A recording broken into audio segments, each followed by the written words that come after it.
Welcome students. आज आप सभी पढ़ने वाले हैं मापन एवं मात्रक।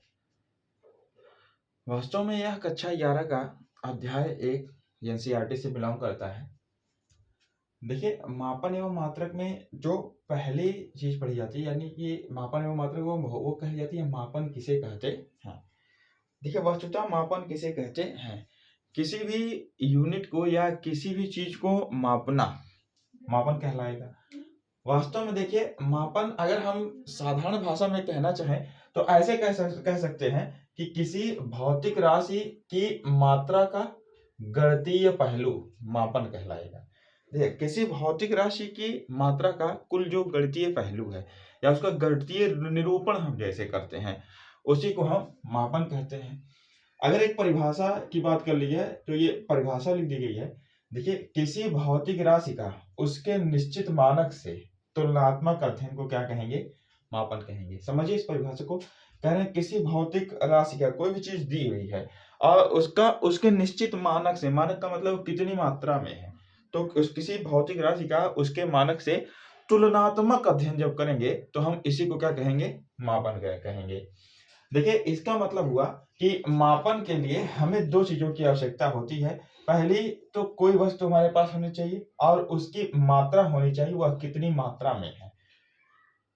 देखिए, वास्तव में अगर यहाँ पर एग्जांपल ले लिया जाए राइस का, तो राइस देखिए ये 5 किलोग्राम लिखा हुआ है।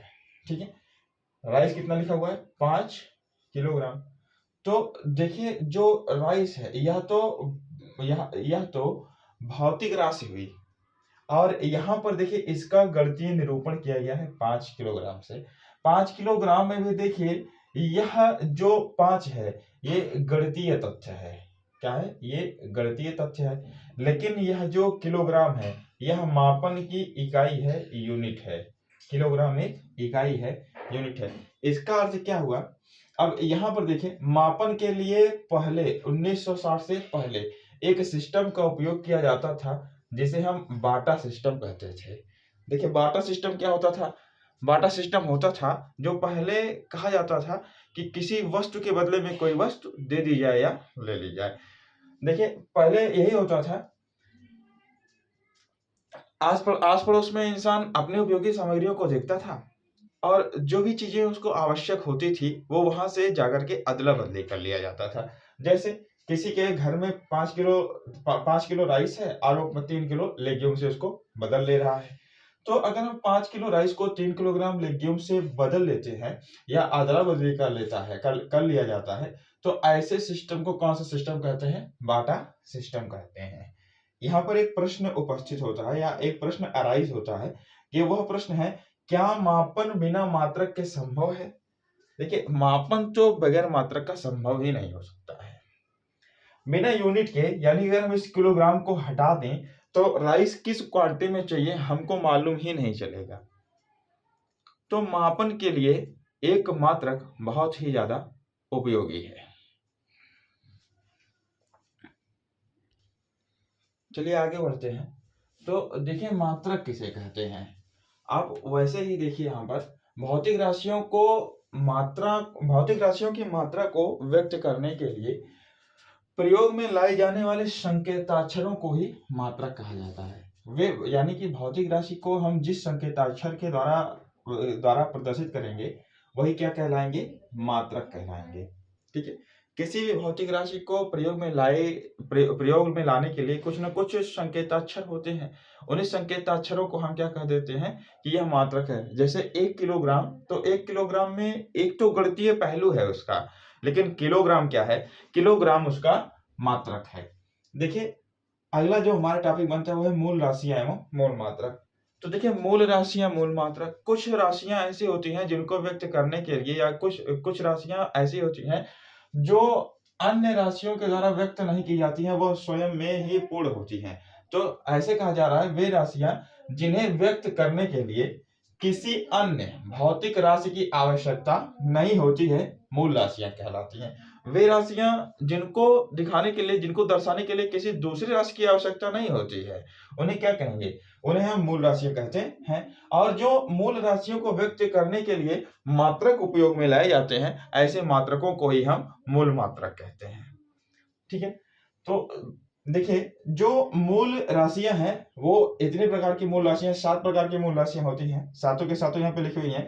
पहली लंबाई है, दूसरी द्रव्यमान है, समय है, विद्युत धारा है, ऊष्मागतिकी है, ज्योति तीव्रता है और पदार्थ की मात्रा है। तो इस प्रकार से 7 प्रकार की मूल राशियां होगी और ये सभी मूल राशियां किसी ना किसी मात्रक के द्वारा दर्शाई जाती हैं और वो जो मात्रक हैं वो निम्न प्रकार से हैं। ये जो मूल राशियां हैं, देखिए जो भौतिक राशियां हैं, पहली जो भौतिक राशि है उसे हम लंबाई कहते हैं और लंबाई को मापा जाता है मीटर में और इसका जो संकेताक्षर या प्रतीक है एम है। दूसरी भौतिक राशि है द्रव्यमान। देखिए मूल राशियों की बात कर रहा हूं मैं, यहाँ पे दूसरी मूल राशि है वो द्रव्यमान है। द्रव्यमान का मूल मात्रक जो है वो किलोग्राम है और किलोग्राम का संकेताक्षर केजी है। इसी प्रकार से समय को मापा जाता है सेकंड में और सेकंड का संकेताक्षर एस है।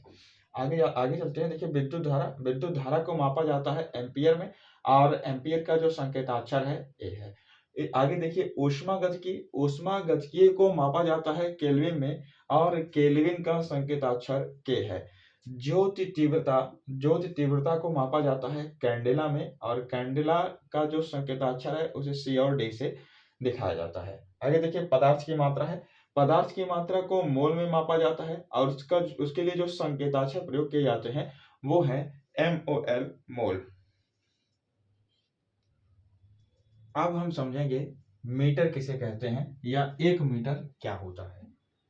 देखिए वास्तव में जो सबसे तीव्र चलन पथ है यानी सबसे तेज जो गमन करता है वो कौन होता है, वो प्रकाश होता है।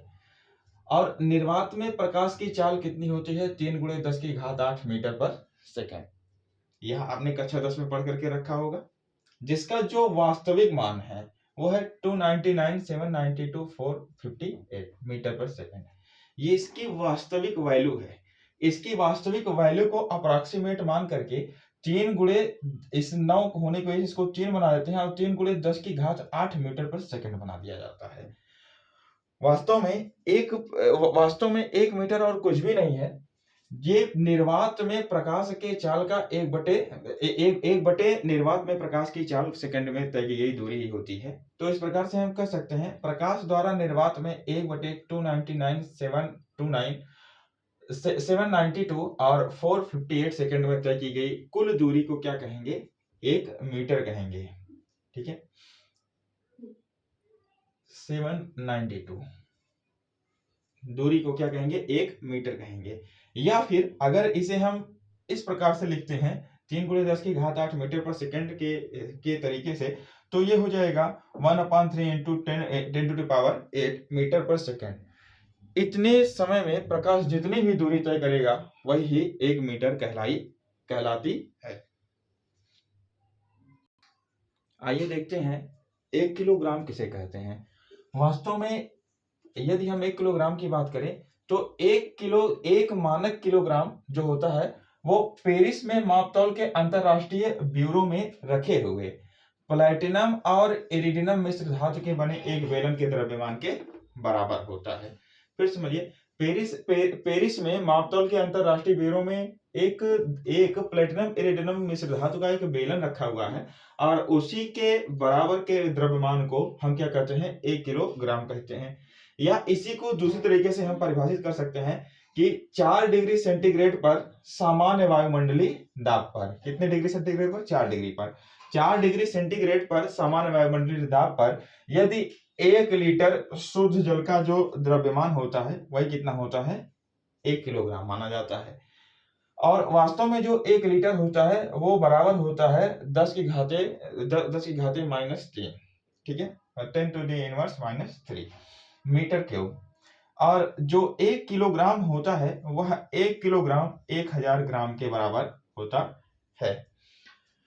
तो पुराने समय में इसी प्रकार से इसी प्लैटिनम और इरिडियम मिश्र धातु का प्रयोग करके किलोग्राम को मापा जाता था और आगे चल करके इसी को अशुद्ध जल के द्वारा 1 किलोग्राम यूनिट बना ली गई और तब यह 1 किलोग्राम बराबर 1000 ग्राम के समझा जाने लगा। आइए अब देखते हैं 1 मानक सेकंड क्या होता है।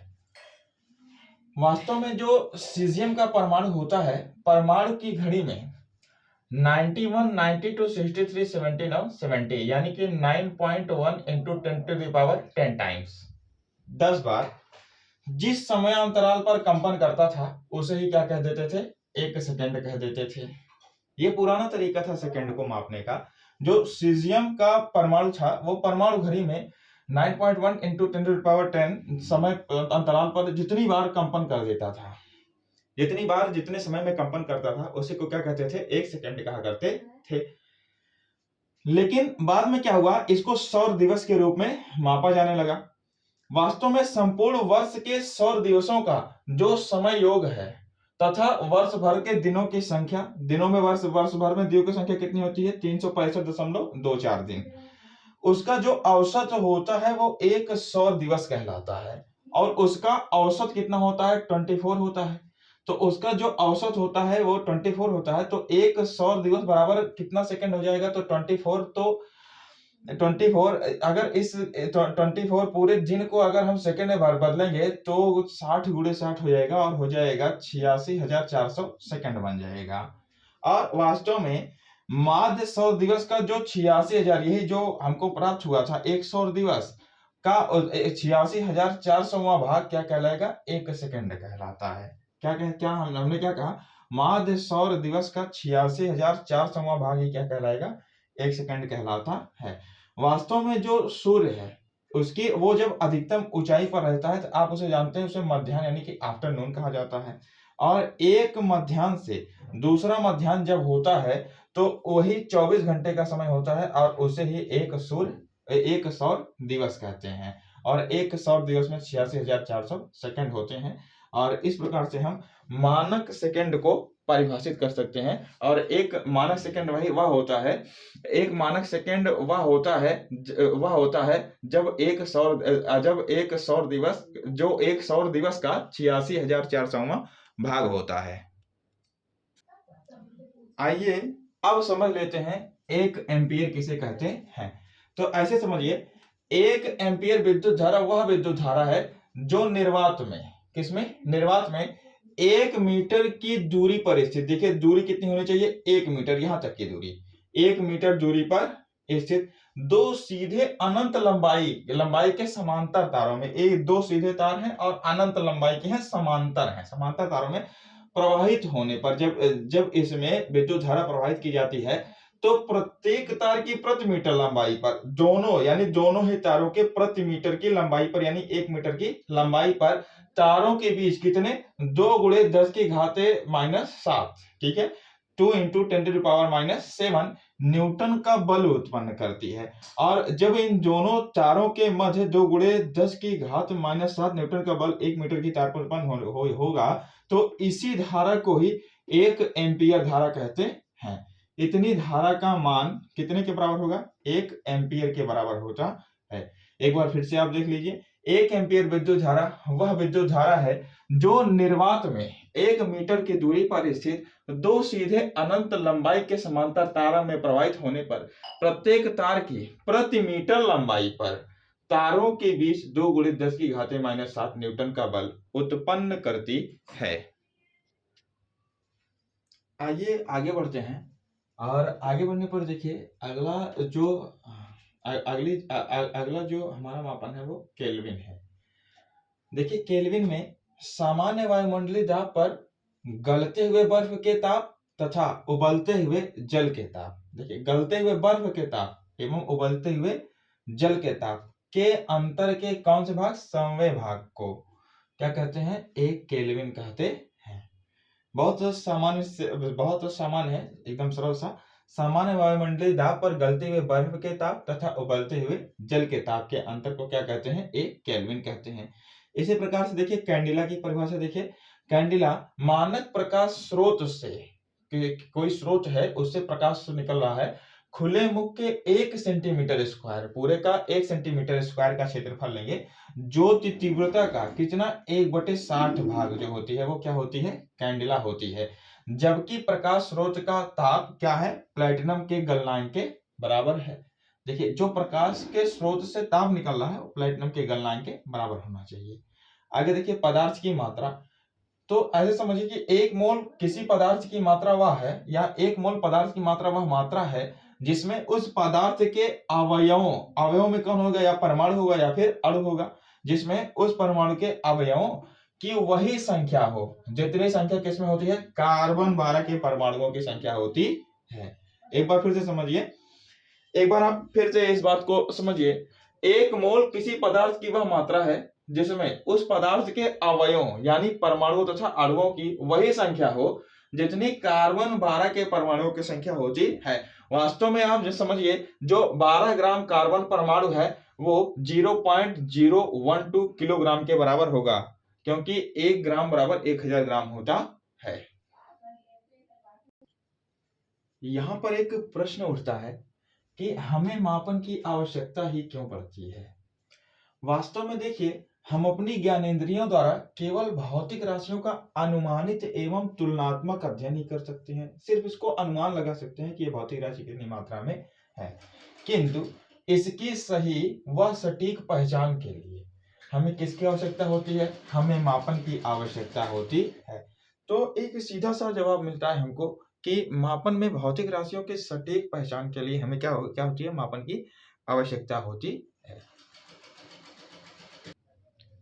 अब हम समझते हैं कि व्युत्पन्न राशियां तथा व्युत्पन्न मात्रक किसे कहते हैं। देखिए, वे भौतिक राशियां जो मूल राशियों की सहायता से प्राप्त की जाती हैं, यानी कि स्वयं में परिपूर्ण नहीं होती हैं। इन्हें व्यक्त करने के लिए मूल राशियों की सहायता लेना आवश्यक होता है।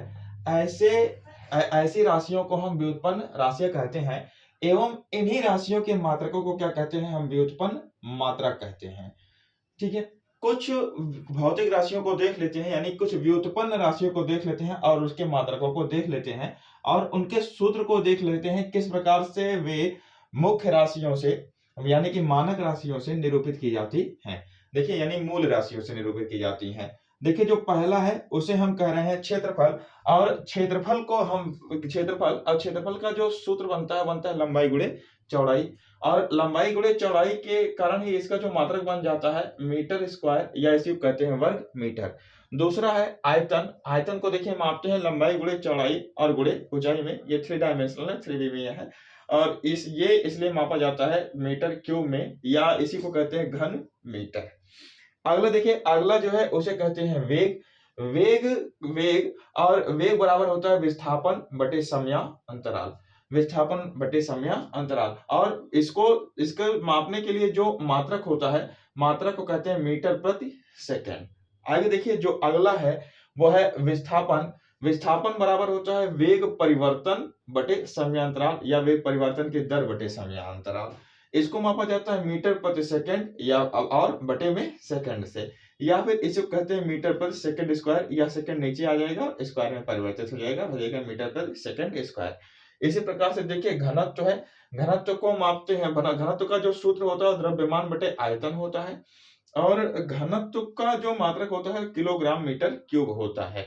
आगे देखिए, बल है। बल का जो सूत्र है वो है द्रव्यमान गुणे त्वरण, और इसका जो मात्रक होता है वो होता है किलोग्राम मीटर प्रति सेकंड स्क्वायर। ये इसी किलोग्राम मीटर प्रति सेकंड स्क्वायर को ही न्यूटन भी कहा जाता है। अगली जो भौतिक राशि है व्युत्पन्न राशियों में वो है कार्य। कार्य का सूत्र होता है बल गुणे दूरी, और इसे मापा जाता है किलोग्राम मीटर स्क्वायर और बटे सेकंड स्क्वायर में। देखिए, इसके बाद आती है शक्ति। शक्ति को मापा जाता है कार्य बटे समय में, और इसका जो मात्रक होता है वो होता है जूल प्रति सेकंड, या किलोग्राम मीटर स्क्वायर बटे सेकंड की घाते 3, या इसी को हम वाट कहते हैं, सेकंड क्यूब, या इसी को कहते हैं हम वाट।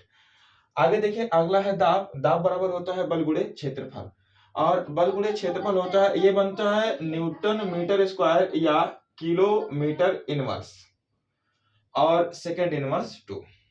देखिए, दाब का जो सूत्र होता है बल गुणे क्षेत्रफल।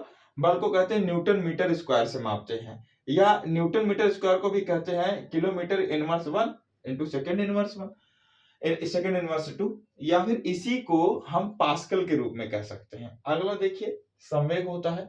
संवेग को कहते हैं द्रव्यमान गुणे वेग, और द्रव्यमान गुणे वेग बनता है किलोग्राम मीटर प्रति सेकेंड। ठीक है, आगे देखिए, आवेग बनता है बल गुणे द्रव्यमान, और बल गुणे द्रव्यमान यानी कि किलोग्राम मीटर प्रति second square into second square. यदि यहाँ से सेकंड को हम हटा देते हैं तो हो जाएगा किलोग्राम मीटर प्रति सेकंड, या फिर इसी को कह देंगे न्यूटन सेकंड। मूल राशियां एवं मूल मात्रक एवं व्युत्पन्न राशि एवं व्युत्पन्न मात्रकों के अलावा दो और राशियां होती हैं जिन्हें हम पूरक राशियां तथा पूरक मात्रक कहते हैं, जिन्हें क्रमशः रेडियन तथा स्टेरेडियन कहा जाता है। देखिए, रेडियन किसे कहते हैं? यह समतलीय कोण का मात्रक है। रेडियन किसका मात्रक है? समतलीय कोण का मात्रक है। एवं एक रेडियन वह कोण है जो किसी वृत्त में वृत्त की त्रिज्या के बराबर लंबाई का चाप वृत्त के केंद्र पर अंतरित करता है। देखिए, अगर मान लेते हैं यह वृत्त की त्रिज्या है तो इसके बराबर का चाप लेंगे और यहाँ पर एक चाप लगा देंगे वृत्त के किसी भी एंगल पर, और लगाने के बाद यहाँ से जो भी यह कोण बनेगा, ठीक है, जो भी यह कोण बनेगा यही रेडियन कहलाएगा। तो इस प्रकार से यह बन गया रेडियन। रेडियन को डी थीटा कोण से दर्शाया जाता है। अगला देखते हैं स्टेरेडियन क्या होता है। तो याद रखिए, एक स्टेरेडियन यह घनकोण का मात्रक होता है। किसका मात्रक होता है? घनकोण का मात्रक होता है। एक स्टेरेडियन वह घनकोण है जो किसी गोले की त्रिज्या के वर्ग के बराबर क्षेत्रफल वाले। देखिए, गोले की त्रिज्या के वर्ग यानी कि एक त्रिज्या लगाएंगे और उस त्रिज्या से गोले पर चाप खींचेंगे और उसका वर्ग कर देंगे। वर्ग के बराबर क्षेत्रफल वाले किसी गोलीय पृष्ठ द्वारा उस गोले के केंद्र पर अंतरित होती है, यानी गोले के केंद्र पर ही अंतरित होगी। और इस प्रकार की संरचना आप देखिए 3D होती है, 3 डायमेंशनल होती है, यानी कि यह भी गोला है और यह भी गोला है, और इस गोलेकार भाग का यह भाग, यही भाग स्टेरेडियन कहलाता है। इसे डी ओम से प्रदर्शित करेंगे। धन्यवाद। तो यह आज हमने पढ़ा मात्रक एवं मापन। हम मात्रक एवं मापन के अगले भाग को यानी कि विमीय सूत्र एवं विमाओं को लेकर के अगले लेक्चर में उपस्थित होंगे। धन्यवाद।